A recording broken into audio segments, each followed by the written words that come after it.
So ఇప్పుడే మనం చూసుకున్నట్లయితే తెలంగాణలో రాష్ట్ర వ్యాప్తంగా ఎన్నికలకు ముందు ఏదైతే ఒక్కొక్కరికి 2,500 రూపాయలు చొప్పున అక్కడ ఇస్తామని చెప్పేసి హామీ ఇచ్చారో ఆ హామీ అయితే నిలబెట్టుకోవాలని చెప్పేసి ప్రతి ఒక్కరు కూడా కోరుతున్నారు.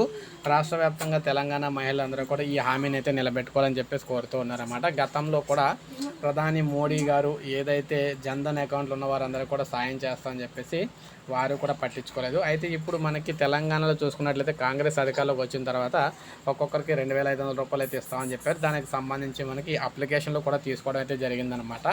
ఈ అప్లికేషన్ తర్వాత ఈ పథకానికి సంబంధించి నిధులు అయితే విడుదలైతే చేయలేదు. ప్రతి ఒక్కరు కూడా బ్యాంక్ అకౌంట్లు అయితే సిద్ధం చేసుకొని ఈ నిధుల కోసం ఎదురు చూస్తూ ఉన్నారన్నమాట. తెలంగాణ సర్కార్ ఎప్పటికైనా సరే ప్రతి ఒక్కరికి 2,500 చొప్పున ప్రతి నెల విడుదల చేయాలని చెప్పేసి వీరందరూ కూడా కోరుతూ ఉన్నారు. అయితే ఎన్నికల హడావుడిలో ఉన్న నేపథ్యంలో ఎన్నికల కోడ్ కారణంగా ఏ పథకాన్ని ప్రారంభించాలని చెప్పేసి ప్రస్తుత అధికార పార్టీ అయితే తెలియజేస్తూ ఉందన్నమాట. తొందరలోనే మనకి వీటికి సంబంధించి నిధులు అయితే వస్తాయని చెప్పేసి మనకైతే క్లియర్గా అయితే అర్థమవుతుందన్నమాట.